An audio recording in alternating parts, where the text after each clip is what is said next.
mga pagkakataon pong ako'y nagpipreach at pakiramdam nyo para sa inyo, wag ko kayong mahiya na magsabi ng amen. Testing.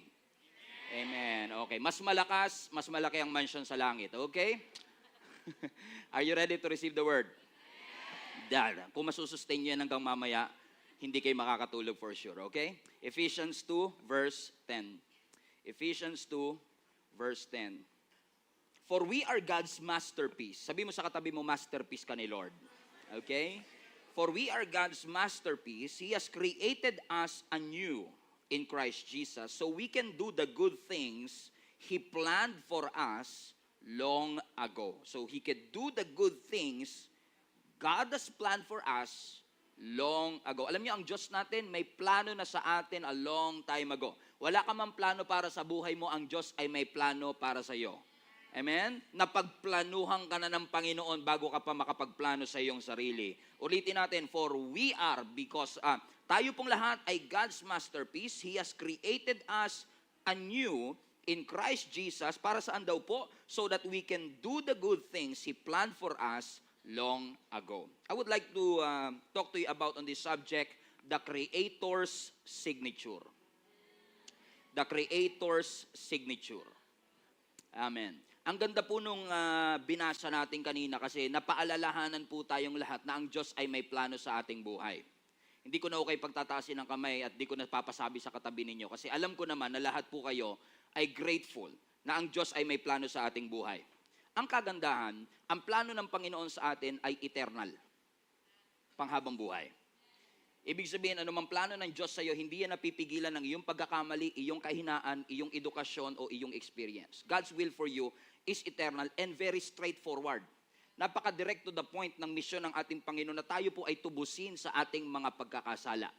Good news to. Kasi ibig sabihin, kung ang Diyos may plano sa aking buhay, ibig sabihin, hindi pala meaningless at walang saysay ang aking buhay. Kung ang Diyos may plano sa buhay ko, ibig sabihin, yung nangyayari sa buhay ko, hindi random. May nagpaplano para sa akin. Sabi nga nila, if you don't have a plan, you plan to fail. Pero ang Diyos natin ay may plano na tayo po ay tubusin sa ating mga pagkakasala. At ang plano ng Diyos na yan, amen, is straight to the point and eternal. Ibig sabihin, hindi random ang mga pangyayari sa atin. Hindi random na ikaw ay nandito ngayon. Merong plano ang Panginoon kung bakit naimbitahan ka ng isang tao para ikaw ay makasama sa lugar na ito sapagkat ang gusto ng Panginoon ay magkaroon ng maayos na direksyon ng iyong buhay. Do you agree mga kapatid? Nakakalungkot lang na sa panahon natin ngayon, napakarami po at napakataas ng suicide rate. People are ending their life because of the hopelessness and because of the feeling of purposelessness. Yung kawalan ng direksyon, yung kawalan ng pag-asa natin sa buhay, ang naghahatid sa atin para tayo makapagdesisyon, ayoko na, susuko na ako. Kasi ang mga tao na nakakapagdesisyon ng ganito, hindi natin ina-advocate pero yung mga tao nagdidesisyon nito is pakiramdam nila wala nang magandang future sa hinaharap. Parang hindi na mababago ang direksyon ng aking buhay. May plano ako para sa present pero wala na akong nakikitang magandang future. Kaya ang mas maganda pa lang, tapusin ko na lang yung aking buhay. Hindi natin na-realize na ang plano ng Panginoon sa atin is much wiser than our plan. That the plans of God in our lives is higher than our plans because the way God thinks is different from the way we think. And your perception about your God will greatly affect the decisions that you will make in this earth. Kapag ikaw ay naniniwala na ang Diyos mahal ka, magbabago ang desisyon mo sa iyong buhay. Pag binasa po ninyo, mga kapatid, ang Biblia, no? Ang Bible po, mga kapatid, tulad nga ng tinuturo ko sa Preacher's Academy, ang Biblia po is composed of 66 books written by 40 different human authors and was written in the span of 1,500 years. Just think about it. 66 books. 40 different human authors. Meron diyang politician, may businessman, may doktor, iba-iba ang kanilang profession, and yet pag pinasa mo ang scripture, sinulat sa iba't ibang era at generation, pero parang may kakaibang unity. Bakit may pagkakaisa? Sapagkat sinulat ng 40 different human authors, pero ang totoo, isa lang talaga ang tunay na nagsulat nito. Divine. Sino? Ang ating Panginoon mismo. Amen? Kinasihan ng Diyos ang lahat ng human authors na ito para isulat sa pamamagitan ng banal na Espiritu ang nais niyang sabihin sa atin. So kung aking isa-summarize itong librong ito, ang Bibliang ito, ang summarization nito ay mapupuntahan lang natin sa John 3:16. Na ang sabi ng John 3:16, because God loves the world, He gave His only begotten Son so that whoever will believe in Him will not be perished but have everlasting life. Sabihin niyo nga po sa katabi ninyo, God loves you. Amen. Sino sa inyo ang grateful sa goodness ng ating Panginoon? Ang gaganda ng mga inawit nating kaninang kanta. That the goodness of God, amen, is lagi tayong chine-chase. May part ng kinanta natin kanina that through tears and joy, I will continue to trust in you. Bakit natin nasasabi ang mga katagang ito? Kasi naniniwala tayo sa kabutihan ng ating Panginoon. And the goodness of God will always surpass our human understanding. Hindi natin mako-comprehend yung kabutihan ng ating Panginoon sa ating buhay. Alam mo nyo, kung magkukwento lang ako ng kabutihan ng Panginoon, aabutin tayo ng 5 hours. Okay lang ba sa inyo? O ayaw nyo, di ba? Si Kuya, okay lang. O tayo na lang mamaya, Kuya. Magpaiwan ka, ha? Meron tayong solo mamaya. Bakit? Sapagkat pag inugat mo yung kabutihan ng Panginoon, hindi talaga tayo matatapos. Ito maganda. Ang goodness ng Lord, hindi lang mararanasan ng generation natin, kundi mararanasan pa ng future generations, kung meron pa. Pero ang pinakamaganda sa lahat, even those who are behind us, lahat po sila ay nakaranas din ng goodness ng Panginoon. In fact, if you will just trace the goodness of God, you can track it down all the way from the very beginning. From the very beginning of the creation of the world. Kapag tinignan po ninyo ang nature na meron tayo, sino sa inyo ang kapag namamasyal kayo sa isang lugar, let's say dito sa Pilipinas o sa ibang bansa, napapanghanga talaga kayo ni Lord? Lagi natin kinikredit that somebody must be behind this kung bakit merong napakagandang artwork right before our very eyes. Pero what if I tell you mga kapatid na yung ganda ng universe, yung ganda ng mga tanawin na nakikita mo is actually an expression of God's love for us. Maniniwala ba tayo? Yes. Kasi hindi yan nilikha ng Panginoon dahil lang creative siya. Nilikha yan ng Panginoon kasi intentional siya. Gusto niyang iparana sa iyo na mahal ka niya. In fact, kapag binasa niyo ang story ng creation, if I'm not mistaken, about 1 to 2 chapters only in Genesis. Lahat na ng buong universe, 2 chapter. Mas mahaba pa yung buhay ni Joseph kesa sa actual creation pagdating sa Biblia. Pero dahil nga sa kaiksian minsan, parang hindi natin masyado na pagbibigyan ng pansin. At yun ang objective ng series natin because we are trying to look at the depth. Ano ba yung lalim at dahilan kung bakit talaga nilikha ng Panginoon ang creation na ito? So kung babalik tayo sa creation, syempre, punta tayo sa Genesis. Amen? Ang pinakamadaling hanaping book sa Bible, Genesis. Kasi yun yung pinakasimula. Amen? At ang pinakasimula ng Genesis is Genesis chapter 1, kung saan makikita natin kung paano nilikha ng Diyos ang mundo. Kapag binasa niyo po ang Genesis 1, in-outline po ng Genesis 1 ang lahat ng ginawa ng Diyos. From the planets, to the universe, even to you, kung paano tayo nilikha ng ating Panginoon. At dito sa Genesis 1, nagkaroon tayo ng glimpse of His redemptive plan. Kung paano nung una pa lang na nilikha ng Diyos ang mundong ating ginagalawan, kasama na sa intensyon ng Panginoon, in essence, tinago, kinunsil sa atin, para ma-realize natin ngayon na yung kanyang plano pala na pagliligtas sa atin, nung nilikha niya ang mundo, kasama na ito doon. That even before the foundations of the world, alam na ng Diyos na tayo'y magkakasala, kung kaya't yung pagkamatay po ni Jesus Christ sa krus ng Kalbaryo ay hindi plan B, kundi ito'y plan A all along. It's God's plan from the very beginning that He will send His Son, Jesus Christ, at the cross to die for you and me. Yan yung papatunayan ko sa inyo ngayong araw na ito. Are you ready mga kapatid?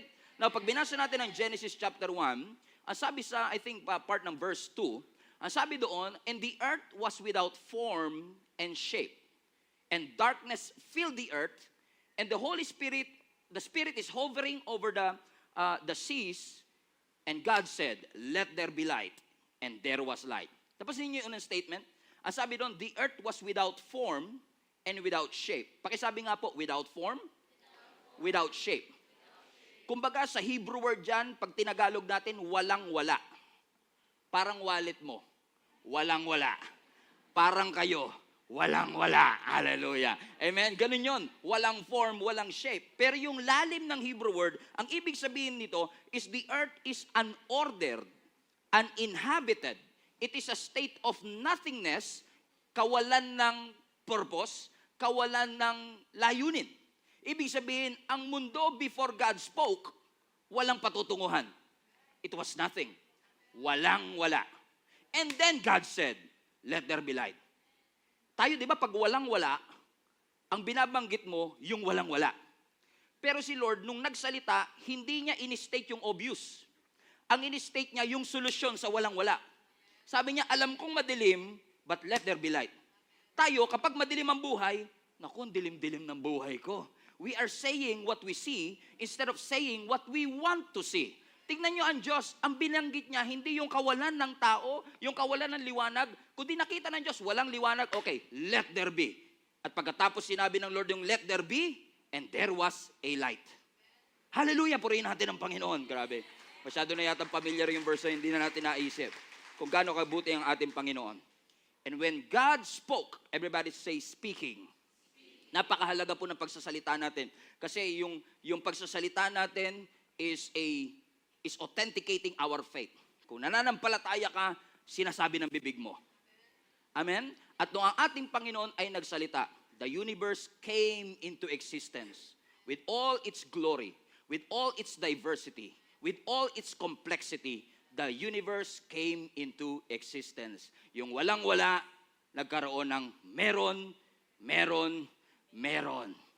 Hallelujah. Bakit? Nandun na eh. Na yung personal, all-knowing, and powerful God created something out of nothing. Lahat ng bagay na nakikita ninyo, create ng Panginoon. Ang tanging bagay lang na hindi create ng Diyos, yung sarili niya.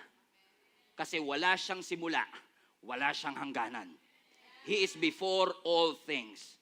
And the more you study the universe, kaya po ito yung background natin for today, hulaan nyo na lang kung nasaan tayo dyan. And when you study the intricacies of the universe, the more you will appreciate the beauty and the mind behind it. At least 2 trillion stars.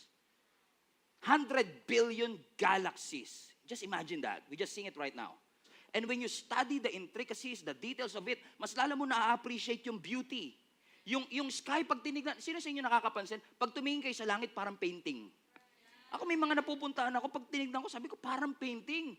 Parang hindi totoo because it's so beautiful. When you look at the heavens, the vastness of it, kapag minsan nakatingin ka lang dun sa iyong, sa kalsada natin, o yung skinita natin, parang hindi ka makakita masyado ng langit. Pero lumabas ka, punta ka sa bundok, magkaroon ka ng 360 view, makikita mo yung vastness of the heavens, the stunning diversity. Iba-iba ang kanilang itsura. Pansinin nyo yung sunset, iba-iba kulay ng sunset. Di ba? Sasabihin ng mga taga-Sambales, dito ang may pinakamagandang sunset. Sasabihin ng Boracay, dito ang may pinakamagandang sunset. Because there is a diversity. Sa dami at ganda ng creation ng Panginoon. Ano ang sabi ng Psalms 19 verse 1 to 4?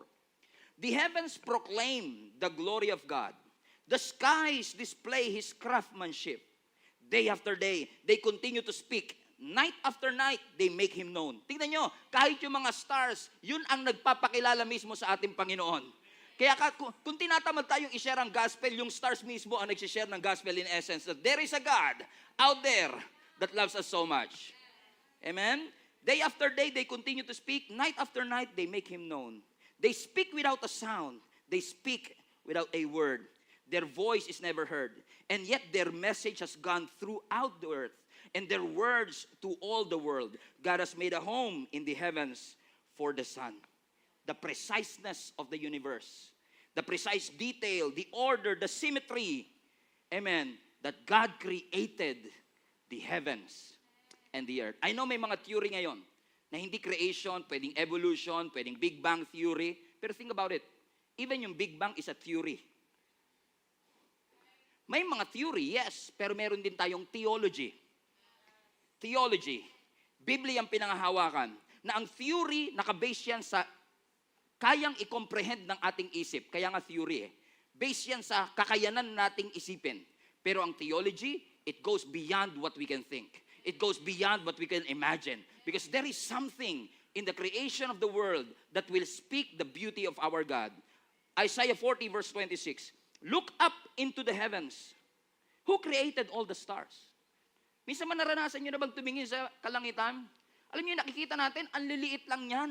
Pero mas malaki pa po yan sa planeta natin. So, who created all of these stars? Sino lumikha niyan? He brings them out like an army, one after another, calling each by its name. Hallelujah. Because of His great power and incomparable strength, not single one is missing. You are not just a face in the crowd. Kung ang stars nga kabisado ng Panginoon, ikaw pa kaya? Alam ng Panginoon ang iyong pangalan. Amen. You are not just a face in the crowd. Yun nga lang, minsan sa sobrang ganda ng universe, sa sobrang ganda ng alapaap, sa sobrang ganda ng mga stars, may mga taong sumamba na doon. Sinamba nila ang bituin, sinamba nila ang buwan, pinangako pa sa manliligaw nila. Susungkitin ko ang mga bituin para sa iyo. Pati yung araw ibibigay ko sa iyo. Naku, wag mo ibigay sa akin yung araw, masusunog tayo pareho. Amen? Sinasamba na nila. At may mga tao, hindi kayo ito siguro, taga-ibang church siguro to, na binibase nila ang kanilang destiny sa forma ng bituin. Sa kanilang constellations that they form. Tatandaan nyo ito mga kapatid. Ang destiny mo ay hindi nakasulat sa mga stars o sa constellation na nabubuo nito. Ano kaya kapalaran ko ngayon? Sagittarius ako wait Amen? Your destiny is not written in the stars. The destiny of human race was written in the book of life, in the book of the Bible. Wag mong hahayaan na yung birth month mo ang magdetermine ng personality at character mo. 'Di ba? Kailan ka pinanganak? February, kulang-kulang ka, no? Pero, hinusgahan ka nila dahil sa birth month mo. By the way, for the record, February din ako, so kulang-kulang din ako. Hallelujah. Amen? Hindi ka nila kilala. Di ba? Pero meron silang preconceived, sabihin na natin may judgment na kagad sila based on your birth month. And even the science na mismo, pinabulaanan na yung katotohanan, yung theory na yan, tayo na lang talaga naniniwala. In fact, let me just say this to you. Naniniwala ako that science cannot deny the existence of our God. Ang theology at ang science, they can go hand in hand. Naniniwala ako dyan. Hindi yan magkahiwalay. Naniniwala ako na nung nilikha ng Diyos ang ating universe, pinag-aaralan pa lang natin, alam na ng Diyos ang kakahinatnan. Tignan nyo ang mga stars, kung gaano sila kalayo sa isa't isa. Parang yung distansya nila ay talagang inintensyon na gawin ng ating Panginoon. Tignan nyo yung earth na ating kinakatirahan ngayon. Amen? Sa laki ng universe, sa dami ng stars, sa laki ng known universe pa lang wala pa tayo dun sa unknown. Hindi pa tayo lumalabas sa unknown universe at ang sabi ng mga scientists, ang universe natin nag-e-expand pa. Hindi na nga natin mapuntahan yung kabilang galaxy. Labas nga lang ng Milky Way natin, hindi na natin mapuntahan. There are 100 billion galaxies pa. Kasi kung babalakin mo man pumunta, kahit mamatay ka, hindi ka makakaabot yung Mars nga, 7 months, if I'm not mistaken, kung pupunta ka alam ko yung kapitbahay nyo, mabilis Mars pa utang, diba? Mabilis pa sa alas 4 yan, diba? But look at the earth that we are living in, the amount of gravity. Amen? Kasi yung gravity na yan, it keeps our planet in its orbit. So napakalaga ng gravity. At sabi ng mga scientists, kung masosobrahan lang ng konti ang gravity, mapipipi tayo. Kung luluwag naman ng konti ang gravity, ay magkakawatak-watak tayong lahat. Ibig sabihin, may nag-isip ng exact amount of gravity dito sa earth na ating kakatirahan. Tignan nyo ang distansya ng earth sa sun, kumpara sa distansya nito sa Mercury, sa Venus, or sa Pluto. Para bagang sinadya ng Panginoon na dito tayo ilagay. Na nung sinabi ng Lord, and God created the heavens and the earth. Okay, ilagay natin siya sa eksaktong lugar na hindi siya masusunog. Mangingitim, pero hindi masusunog. Hallelujah.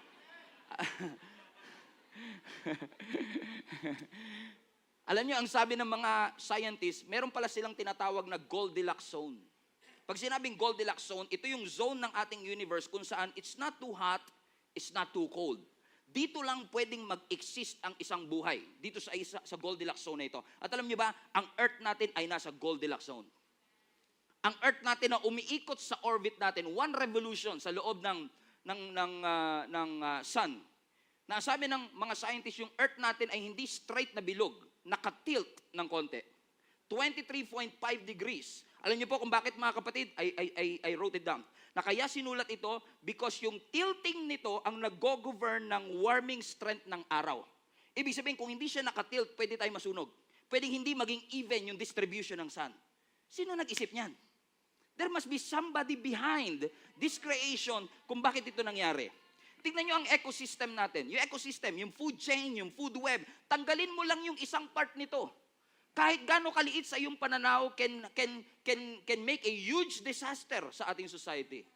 I've been watching a few months ago about the documentary patungkol sa bubuyog. Napakatindi pala ng parte ng bubuyog sa ating ecosystem. Pag tinanggal mo ang bubuyog, pwede magkaroon ng sunod-sunod na natural disaster. Buti na lang dito sa Pilipinas, meron tayong isang malaking bubuyog na nagbibigay ng saya. Bidang-bida ang saya. Sa Jollibee, bida ang saya. Hallelujah. Amen. Grabe yung vastness of the universe. Ang tindi, ang laki nitong galaxy nito. Pero ito ang mind-blowing sa akin 100 billion galaxies, at least 2 trillion planets in our known universe, and yet yung lumikha nito, iniimbitahan kang makipagrelasyon sa Kanya. Think about that. Just think about it. Now, would you feel privileged kapag sinabi I have to take care of this, okay? Pag sinabi ni Jungkook,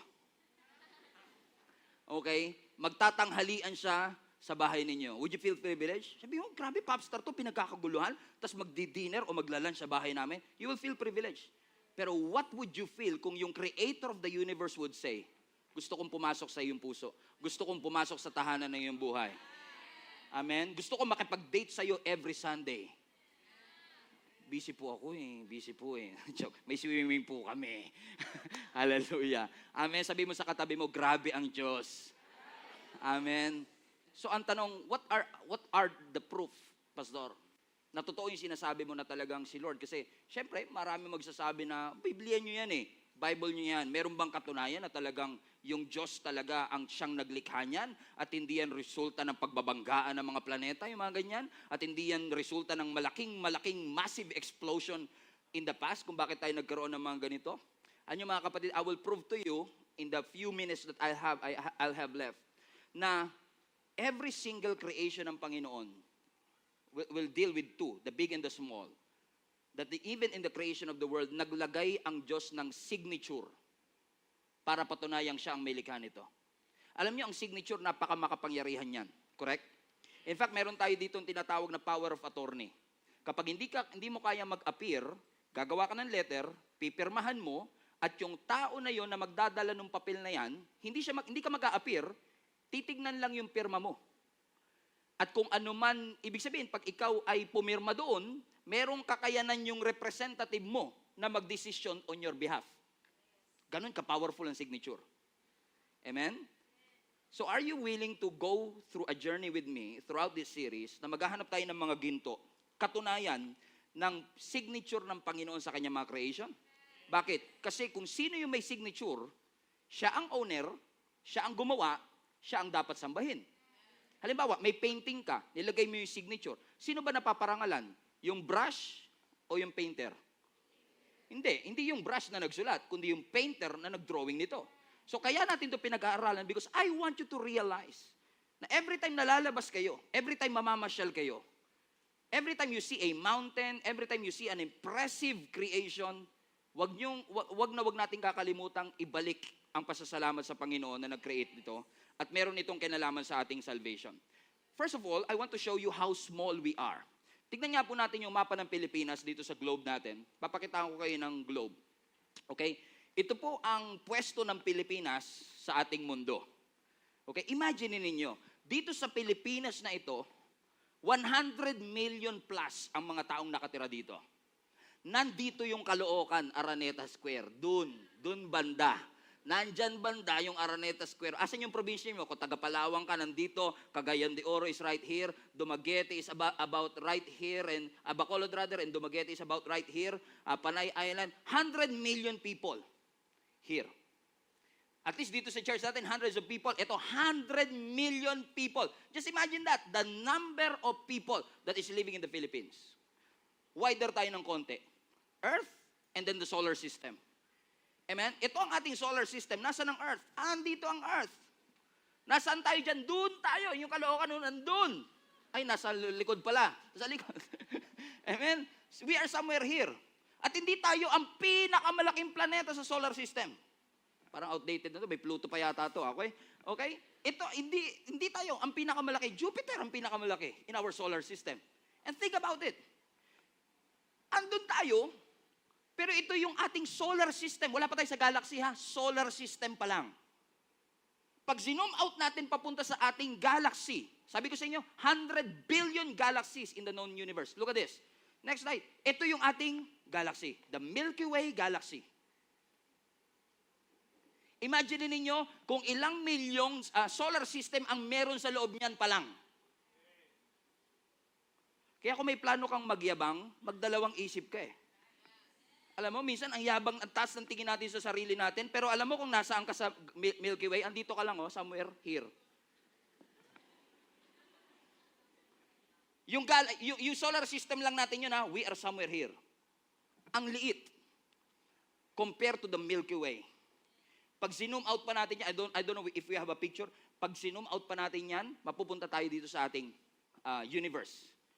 Think about it. At ang universe is composed of so many 100 billion galaxy. I want to show you a video just for me to show you how small we are. This is a video. Tingnan nyo. Ito yung Earth. Earth. Tingnan nyo kung gaano tayo kalaki. Uranus, Saturn, Jupiter. Hindi ko na mabigkas. Sun, Sirius, Vega. Look at this, how small we are. Okay? Where are we now? Asan ang yabang natin? Pakilabas, please. Look at how small it. Nebula pa lang yan. Wala pa tayo sa galaxy. Look at this. How small. This is our Milky Way. And yung Milky Way natin, tuldok lang. Watch this. My goodness. And the one who created it is the one that you are singing about kanina. Hallelujah. Palapakan natin ang ating Panginoon. Pero here's the thing. Yung Diyos na lumikha ng langit at lupa at ng universe, ang laki-laki ng universe. Pero tignan nyo, ang laki ng universe, pero concerned siya sa'yo. Kaya nga minsan sinasabi natin, Lord, masyado ka ng maraming planetang pinapaandar. Ayoko na idagdag pa yung mga problema ko.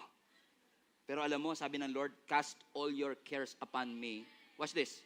For I care for you. May malasakit ang Diyos. Look at this verse, Matthew 6. Hindi ko ito nabanggit kanina, bonus para sa 3 p.m. Matthew chapter 6, verse 26, then 28 to 30. Look at the birds.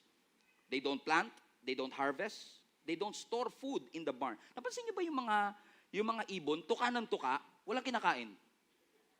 Pansinin niyo yung mga kalapate, tuka ng tuka yan sa semento, wala naman kinakain. Sabi ng Lord, look at the birds, they don't plant, they don't harvest. Hindi sila nagtatanim, hindi sila nag-aani, wala silang bank account, wala silang refrigerator, pero pinapakain sila ng Diyos. Ang sabi ni Jesus Christ, hindi ba mas valuable kayo kaysa sa mga ibon? Sabi mo sa katabi mo, mas mahalaga ka pa sa ibon. Next, ang sabi doon, and why worry about your clothing? Ba't ka nag-aalala sa susuotin mo? Look at the lilies of the field, how they grow. They don't work or make their clothing. And yet Solomon in all his glory was not dressed as beautifully as they are. Kahit gaano kaganda ang branded na damit na suot mo, it is nothing compared sa dinamit ng Panginoon sa mga flowers. Tignan niyo yung mga flowers, tignan natin yung mga halaman. Iba-iba kulay niyan. And minsan, yung perspective natin is judgment by our frame of reference. Kasi yun lang yung lagi mo nakikita, akala mo hanggang doon na lang. Pero when you started to read books, you go to other countries, you go to other places, you will start to realize yung diversity ng creation ng ating Panginoon. Hindi basta template ang pagkagawa sa iyo ng Panginoon. Hindi nag-create ang Diyos ng hulmahan lang, tapos nung nililikha ka niya, naku, marami-rami pa itong lilikay natin, 8 billion pa to, okay na siguro to, okay, ito. Hindi. May malasakit ng Panginoon na ikaw ay nililikha. Last part, and if God cares so wonderfully for wildflowers that are here today and thrown into the fire tomorrow, He will certainly care for you. Why do you have so little faith? My gosh. If God cares for all of these things, if God cares for our planet na hindi tayo bumabangga sa ibang mga planeta, what made us think na nakalimutan ng Panginoon yung mga cares natin in life? He knows what you need. He knows what you need. Alam ng Diyos kung sino ka. Alam niya ang iyong pangalan at alam niya ang iyong mga pangangailangan. Amen? That even in the creation, Jesus is there. Palapakan natin ang ating Panginoon.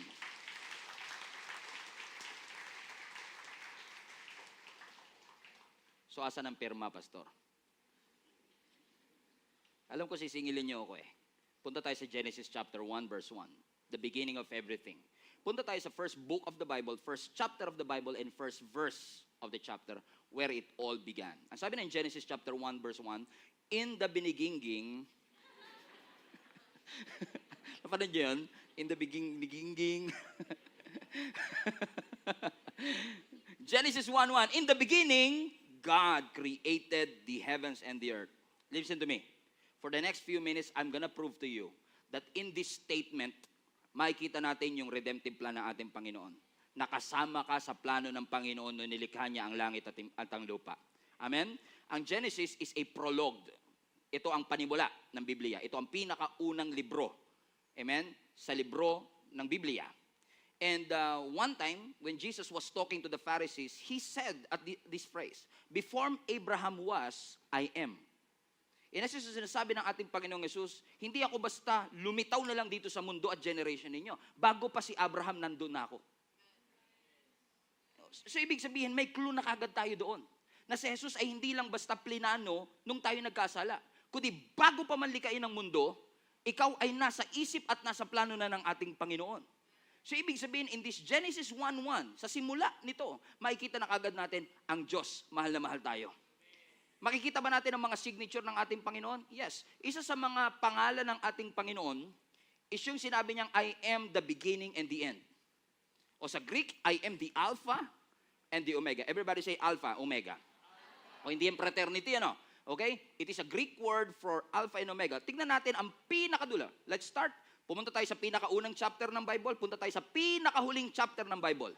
Para mapakita ko sa inyo unti-unti. Revelations 22. Last chapter of the book of the Bible. Revelations 22 verse 13. Jesus said, I am the Alpha and the Omega. Listen, lahat ng salitang ito galing mismo sa bibig ng ating Panginoong Yesus. At siya mismo nagsabi, I am the Alpha, I am the Omega, the first and the last, the beginning and the end. Ibig sabihin, isa sa mga signature ng Panginoon, I am the first, I am the last, I am the Alpha, I am the Omega. So kung si Jesus ang simula at ang dulo, bakit ka nag-aalala kung anong mangyayari sa gitna? Bakit ka mag-aalala kung anong kakahinatnan ng iyong gitna kung si Jesus naman at ang Diyos naman ang may final say sa atin? Hindi career natin ang may final say, hindi doktor, we respect them, ang may final say sa ating health, kundi ang Diyos kasi siya ang lumikha sa atin. Dahil siya ang simula at siya ang wakas. Hindi doktor, hindi boss mo, hindi kaibigan mo ang may final say sa destiny ng iyong buhay. Correct, mga kapatid?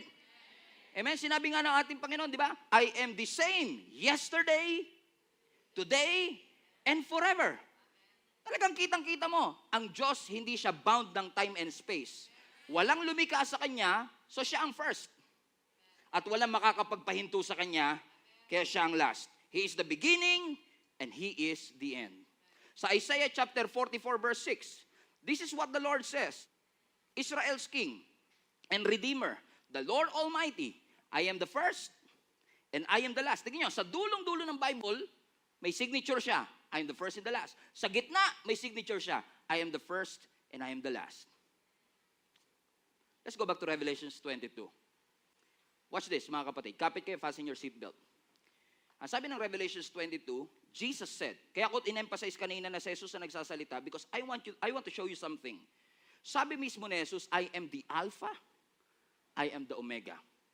Everybody say Alpha and the Omega. Now, for clarity and context, ang Alpha at ang Omega ay Griegong salita, Greek word.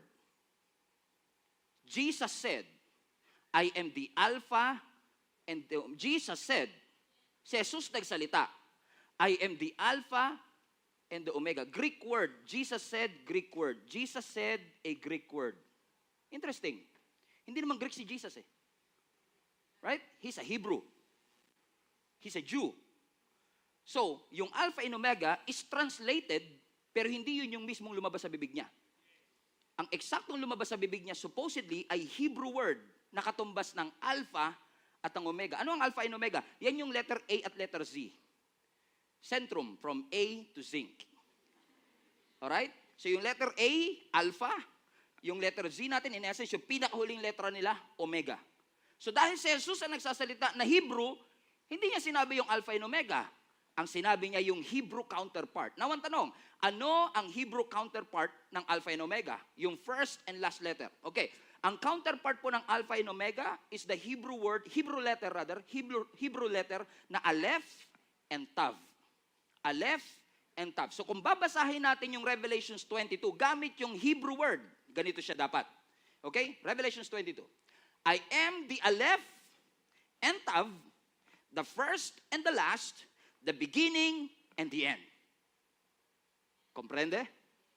Amen? I am the first and I am the last, the beginning and the end. Why? Because it is the Aleph and Tav. Pakita nga natin yung Hebrew alphabet kasi parang totoo ba yung sinasabi ni Pastor? Aleph, Tav. Okay, this is the Hebrew alphabet. Para lang klaro na hindi ako nag-iimbento, okay? This is the Hebrew alphabet. By the way, ang Hebrew alphabet binabasa, hindi left to right, kundi right to left. So, ang pinakaunang letter is Aleph.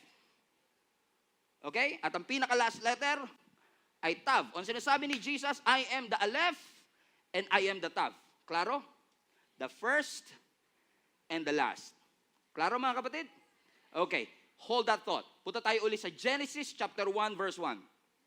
Ang sabi ng Genesis chapter 1 verse 1, oh, I'm so excited. Ang sabi ng Genesis chapter 1 verse 1, in the beginning, God created the heavens and the earth. Now, listen. No, ang sabi dito, in the beginning, God. Tingnan nyo ha, nasa first book, first chapter, first verse. First book, first chapter, first verse, first character of the Bible, God. Aren't you grateful mga kapatid na ang first character ng Bible ninyo, hindi si Moses, hindi si Abraham, si Lord mismo. In the beginning, God. In the beginning, God created the heavens and the earth. Now, science muna tayo. Alam niyo, ang sabi ni Albert Einstein, ang fundamentals daw ng ating universe, ibig sabihin, ito yung hindi pwedeng mawala sa universe. Ito yung time, space, matter, and gravity. Time, space, and matter. Amen? Dinagdag nila later on yung gravity. So, sabi ni Albert Einstein sa kanyang theory of relativity, para mag-exist ang universe, kailangan may time, space, and matter. And up to now, hindi natin makomprehend. Kaya nga ngayon, may umi-invento ng mga time machine. Because we cannot comprehend it. But what if I tell you na yung pinag-aaralan natin, sinulat na nung Genesis 1:1 pa lang? Look at this. Let's show the verse again. Genesis 1:1. Time, space, matter. In the beginning, time. God created the heavens, space. And the earth, matter. See that? Hindi pa natin alam. Sinulat na sa atin thousands of years ago. In the beginning, God created the heavens and the earth. Now look at the first character, God. Everybody say God. Ang Hebrew word dito sa God na ito, so in the beginning, God, ang Hebrew word dito is the Hebrew Elohim. Elohim, ang ibig sabihin ng Elohim is, number one, ito ay eternal. Everybody say eternal. Kung naghahanap kayo ng pruweba, may mga nagtatanong, saan galing ang Diyos? Wala pong pinanggalingan ng Diyos. Kasi ang Hebrew word ng God is eternal. Ibig sabihin ng eternal, mga kapatid, is self-existent. Nag-exist siya on His own. Nobody created God. Lahat ng bagay may simula, pero ang Diyos, walang simula. Pero bukod dun sa pagiging eternal, ang Elohim din ay deity in plural. Plural form. Watch this. In the beginning, God, pero yung God sa Hebrew, plural. Parang may sinasabi sa atin, na nung nilikha ang mundo, hindi lang God the Father ang naglikha. Nandun na yung God the Son, nandun na yung God the Holy Spirit, because this is our God, 3-in-1. Now, mahirap i-explain ngayon kung ano, Pastor, paano nangyari yung isang Diyos, 3 persona? Alam niyo, magpasalamat na lang tayo sa Diyos na may mga bagay sa mundong hindi natin maunawaan at maintindihan. Kasi kung lahat ng bagay sa mundo naiintindihan at nauunawaan mo, una sa lahat magiging stress ka lang, pangalawa, ikaw na yung Diyos. So kaya nga pumapasok ang faith. Okay, wala tayong time to study that. Pero yung Elohim dito is plural in form. Ibig sabihin, ang sinasabi, in the beginning, God the Father, God the Son, and God the Holy Spirit created the heavens and the earth. Next word, created. Everybody say created. So in the beginning, God created. Now, yung salitang create dito is from our word na bara. Pag yung lababo ninyo ayaw lumubog, may bara. B-A-R-A-E. Everybody say bara. Okay? Ito ang interesting. Yung God, plural form. Pero yung created, singular form. In the Hebrew. I-search ninyo kung nagdududa kayo. Search ninyo. I-google ninyo. Okay? Yung bara o yung Elohim, God, plural, pero yung created, singular. Tatlo, in essence, andun yung God the Father, God the Son, God the Holy Spirit. Pero yung creation, isa lang. Ibig sabihin, merong supernatural unity. Yung triune God, when He created the heavens and the earth. Hallelujah. It is a symbol of unity because God cannot bless division. Amen? So ang word dito is bara. Actually may isa pang Hebrew word for create, and that is yung asa. Yung ikaw crush na crush mo, umasa ka. Okay, yun yung asa. Pero iba yung bara sa asa. Yung bara, you can create something out of nothing. Yung asa, you can create something out of something. Klaro? So yung ginamit ba dito ay bara o asa? Ang ginamit dito is yung Hebrew word na bara. That God created something out of nothing. Ibig sabihin, kung tayo man ay gagawa, tulad natin, halimbawa sabihin ko, let there be electric fan. May magkakaroon ba electric fan? Wala, because I cannot create something out of nothing.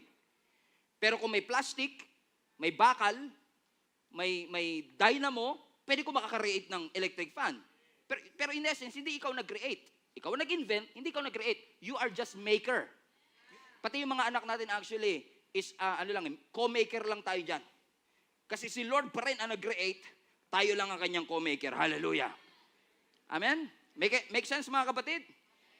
Agree? Kasi ibig sabihin, kung merong creation, ebidensya ng creator yan. So kung ano man ang nakikita natin sa mundo, ibig sabihin, ito'y ebidensya na meron talagang nag-create. Kaya yung salitang created, applicable lang kay Lord. Kasi siya lang ang kayang lumika ng bagay kahit walang pinanggalingan. Ano ang sabi ng Lord? Let there be light.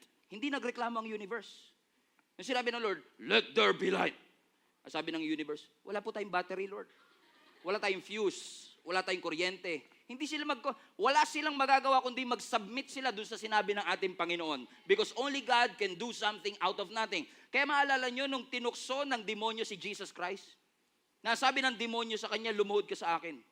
Bakit luluhod ang creator sa creation? Hindi siya luluhod sa creation.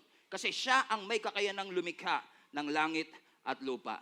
Amen? Knowing that. Let's go back to Genesis chapter 1 verse 1. In the beginning, God created the heavens and the earth. Familiar ba sa inyo yung salitang in the beginning? Yes. Kasi yung in the beginning, yung first three phrase na ito, nakita na rin natin sa ibang part ng Bible, sa New Testament. Saan? Sa John chapter 1 verse 1. Pakita natin yung John chapter 1 verse 1. In the beginning, watch this. In John 1, first chapter, first verse. In the beginning, the Word already existed. By the way, take note of this. Capital W. The Word was with God, and the Word was God. Now, hold on. Makinig kayo mabuti. Pakita natin side by side yung Genesis 1 at yung John chapter 1. And see if we can do something about it. Genesis 1. In the beginning, are you seeing this? In the beginning, God. In John chapter 1, in the beginning, the Word. Genesis 1:1. In the beginning, God. In John chapter 1 verse 1, John 1, in the beginning, the Word. And the Word became flesh and dwelt. Obviously, ang tinutukoy na word dito sino? Si Jesus. So, let me throw an argument before you. Is it safe to say Now when God said, in the beginning God, in the beginning Jesus. Kung naghahanap kayo ng pruweba na si Jesus ay Diyos, there goes your proof. Amen? In the beginning, God.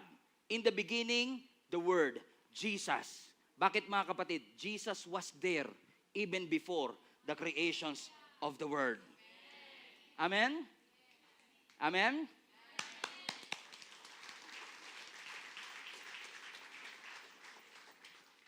Okay lang magturo ko ng konting Hebrew. Let's go. Na-touch kayo sa Genesis 1:1? Dinitalye natin sa English.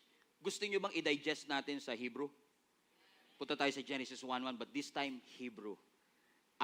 Sige, Hebrew. Kape. Okay, basahin natin ang Genesis 1:1 muna sa Hebrew. Ang sabi ng Genesis 1:1 in Hebrew, Bereshit bara Elohim et hashamayim ve'et haaretz. Sabayan niyo po ako basahin. 1, 2, 3, go. Bereshit bara Elohim et hashamayim ve'et haaretz. Kung titignan po niyo yan sa may translation ng English and Hebrew please, yung graph natin, titignan ninyo, sa English, 10 words. 10 words. In the beginning, 3, 4, 5, 6, 7, 8, 9, and 10. 10 words in English. But in Hebrew, 7. Ano yung 7 words? Bereshit, bara, Elohim, et, hashamayim, ve'et, haaretz. 7 words in Hebrew. This is not an accident. Because 7 is a number of God. 7 is a number of perfection. There you go again. Pinakita na naman ng Panginoon sa atin. Kasi kung titignan nyo, kung pag-aaralan nyo po ang number, every number in the scripture have significant meaning. Number 5, number of grace. Number 12, number of divine authority. Number 7 is a number of perfection. That is the number of God. It was mentioned 700 times. Hindi ba kayo nagtataka mga kapatid sa Bible? Si Naaman, lumubog sa Jordan River 7 times. Yung mga Israelites umikot sa Jericho Wall 7 times. There are a lot of 7. We have 7 feasts. Merong 7 stands ang menorah candlesticks. Merong 7 names, Hebrew names ang ating Panginoon. 7 is everything in the scripture. Sa Matthew, merong 7 parables. 7 stems, everything is 7. Pero alam ko masyadong biblical, masyadong spiritual. Punta tayo sa practical. Hindi ba kayo nagtataka na meron tayong 7 continents? Meron tayong 7 days. Meron tayong 7 oceans. Meron tayong 7 rainbow color, Roy G. Bibb. 7. Pati yung tuldok ng ladybug, 7. Tignan nyo yung periodic table. Meron tayong 7 stage, 7 levels of periodic table. Meron tayong 7 days in 1 week. Meron tayong 7 musical notes. Do, re, mi, fa, sol, la, ti. 7 lang kasi do na rin yun eh. So do na rin siya. Akala nyo, maano nyo ako ha? Kayo ha? Musician din ako. Alam ko yan. Okay, lumipat lang ng octave. But we have 7 musical notes. Do, re, mi, fa, sol, la, ti, do. 7 musical notes. 7 continents, 7 seas, 7 days in creation. Kasama yung pagpapahinga ng ating Panginoon. Kahit si Snow White, may 7 dwarfs. Everything is 7. Look at this again, Genesis 1:1. Pakita niyo uli. I'm excited to this. How many words again? Yung Hebrew word. Ilang words uli sa Hebrew? 7. Pero may mapapansin ba kayo mga kapatid? May napapansin kayo sa Hebrew? Tignan niyo ha. May translation, walang translation. May translation. So, bakit wala itong translation? That's interesting. Alam niyo ba, even yung mga Bible scholars, kahit Hebrew scholars pa, hindi nila matranslate kasi walang ganyang salita. Walang ganyang salita. I-zoom in nga natin yung dalawang letter na yan. Ito yung dalawang letter. 2 letters in the Hebrew alphabet na walang ganyang salita, walang ganyang meaning, kaya hindi nila matranslate. Ilang taon nilang paghihirapang i-translate, itatranslate natin ngayon in 2 minutes.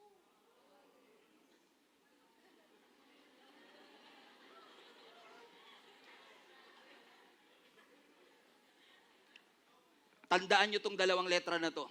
Naalala nyo pa kaya? Kung saan natin nakita yung dalawang letrang ito? Pakita natin yung alphabet ngayon. Kung nasaan itong dalawang letrang ito.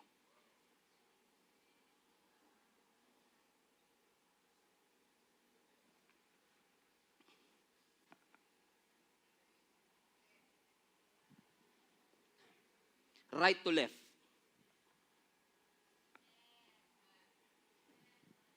Hirap na hirap silang i-translate kasi walang ganyan salita. Pero itong dalawang F na ito is Aleph and Tav.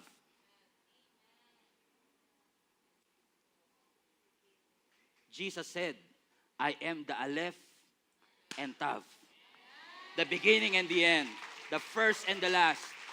Go back to the chart again. Pakita nyo yung chart uli. Genesis 1:1 yung may translation. Tignan nyo. Amen, hindi nila matranslate pero nandun yung signature ng Panginoon sa Genesis chapter 1 verse 1. He signed it already. He wants to prove to you.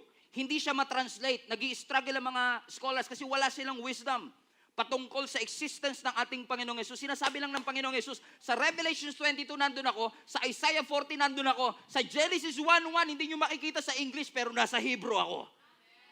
Amen. Ano yon? Yung Aleph and Tav, the word F. He is there. Jesus is there. Even before the foundations of the world, He is there. Wow. He created the vastness of the universe. Hallelujah. Jesus was there when He created the universe. Yung laki ng universe. Pero what if I tell you, gaano man kalaki yung universe na create ng Panginoon, the very same God na naglikha ng buong universe. Ulitin ko, yung Diyos na lumikha ng 100 billion galaxies is the same God na alam yung dami ng buhok mo. So big and so small. In fact, basahin nyo ang Luke chapter 12 verse 7. The very hairs on your head are all numbered. Hindi counted ha? Hindi counted. Numbered. Hindi lang basta bilang ng Lord ko ilan. Bawat isang buhok may bilang. Numbered. May numero. Alam ng Lord yung number 403 na lagas kanina nung naliligo ka. Because your hairs are numbered. O tignan nyo to. Ano ang sinasabi ng verse? Yung buhok ninyo, bilang ng Diyos, may numero. So don't be afraid. You are more valuable to God than the whole flock of sparrows. Kung ang universe, inaalagaan ng Panginoon yung pagpapaikot sa mga planeta para hindi sila magbanggaan, huwag din kayong matakot na nakatingin ako sa malalaking bagay at nakalimutan ko yung intricate details ng iyong katawan. Alam ko ang number ng iyong buhok. Mahal kita. I care for you. I love you. Just as you are. Nakita nyo na po ba sa microscope yung buhok ninyo sa biology class ninyo noon? Di ba yun yung itsura sa Head and Shoulders na commercial? Pag tinignan mo siya, ang laki-laki niya sa microscope. Kung gaano kalaki ang universe, pag zoom in mo yung katawan mo, ganun din kalalaki. Yung mga details na meron sa iyong katawan. What if I tell you mga kapatid, na mismong sa katawan mo may pirma ang Diyos? Masyasya ka kaya, mga kapatid? Kikilabutan ka kaya kapag nalaman mong kahit sa katawan mo may pirma ang ating Panginoon? Kasi yung katawan natin, single structure, pero may billion small structures inside. Amen? At kapag zoom in natin, microscope, hanggang cells, microscope, alam niyo ba makakakita kayo pag microscope kayo ng isang protein na ang tawag ay laminin. Everybody say laminin. Parang lami, sarap. Laminin. Okay? Itong protein na to, ang sabi ng mga doctors and scientists, itong protein na ito ang nagsusupport sa attachment ng ating cells para hindi siya magkalat-kalat yung mga cells ng ating organs. So dahil dito sa tinatawag nilang laminin, nagiging buo yung ating organs, nagiging buo yung ating mga cells. So in essence, itong laminin na ito, it holds our cells together. It holds our cells together. So ang dahilan kung bakit hindi wasak-wasak ang katawan natin is because of this protein called laminin. Gusto niyo bang samahan akong tignan natin sa microscope kung ano yung itsura ng laminin? Kasi pag tinignan mo sa microscope itong laminin, parang pinirmahan ni Lord. Maniwala ka. Pakita natin yung microscope ng laminin.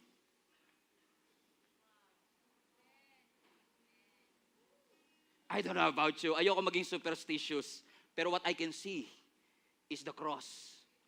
Tignan natin na yung scientific picture. Ito scientific na, hindi na microscope. Scientific picture of the laminin. That is inside your body, my friend. Inside your body is the cross. A picture of your salvation. A picture of your redemption. Listen, that thing is holding your cells together. Colossians 1:17, please. Basa. Colossians 1:17. Jesus is before all things, and in Him all things hold together. Man! Patingin nga ng fingerprint ng Creator mo dyan. Asan ang pirma ng Creator? You cannot see it in your naked eye, but it's there in your body. The fingerprint of your... Mas naintindihan ko na ngayon yung sinasabi ng Bible na, sabi ng Bible, I am with you always. I am with you. Kaya pala I am with you always, nasa katawan ka pala, Lord eh. Kahit saan ako pumunta, you are there. You're holding my body together. The fingerprint of our Creator is there in the universe and there in your body. Give Him some praise, church. Woo. Hallelujah! Praise Jesus! Give Him some praise! Right where you are! Praise the Lord! Praise the Lord! Jesus! Everybody shout His name! Jesus! Jesus! Jesus! Hallelujah! Hallelujah! Father, we thank you. We honor you. We just want to We are trying to wrap our minds, oh God, with the idea that our Creator, the Creator of the universe, is with us and within us. Maraming salamat, Panginoon, that in our anatomy, in our astrology, you're there. In our universe, you are there. I just want to thank you, God.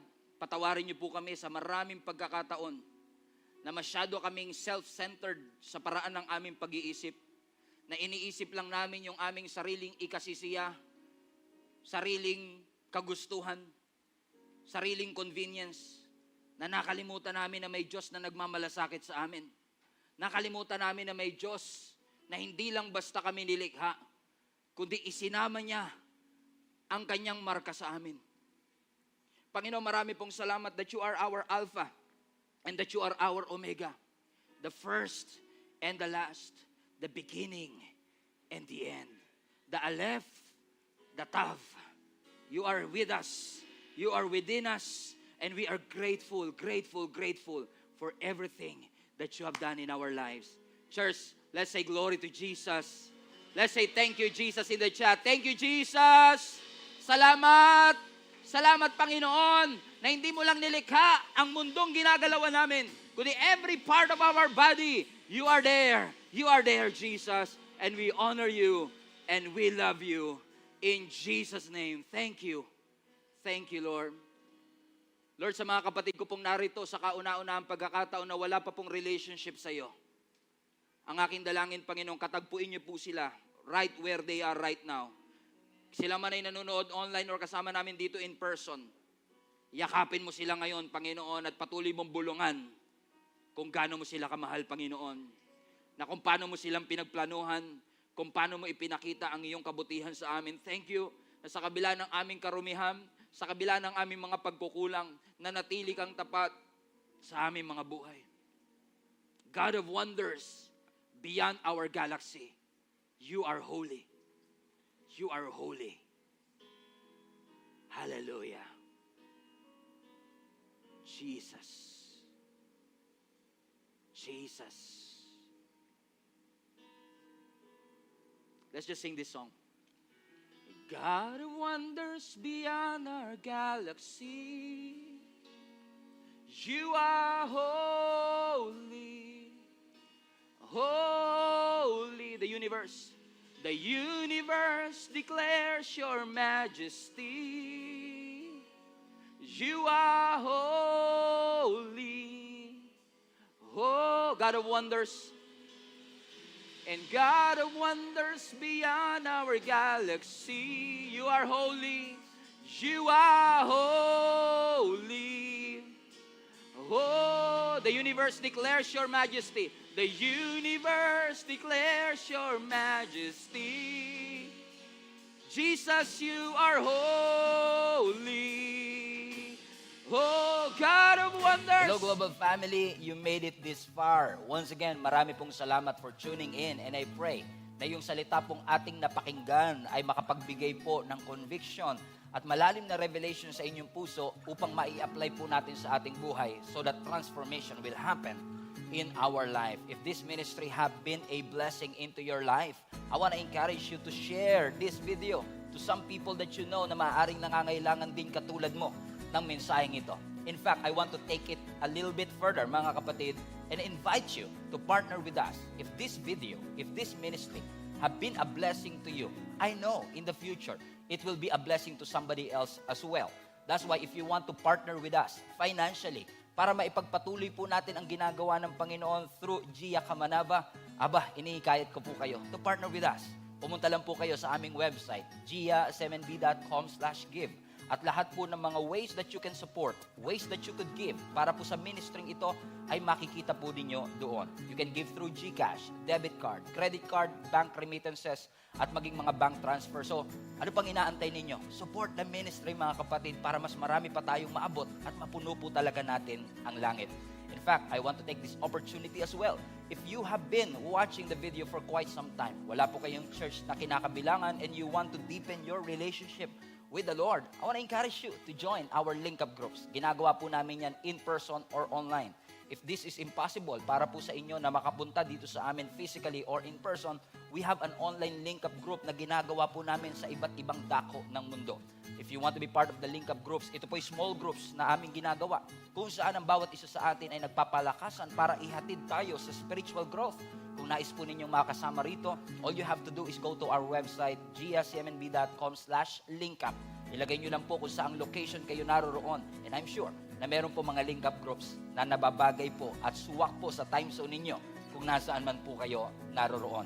Once again, marami pong salamat for reaching this far at naabot nyo po ang part ng video na ito. And I hope sa mga susunod pang video, mapagpala pa tayo ng lubos ng ating Panginoon. Keep spreading the word of God. Punuin natin ang langit and let us fight for our family.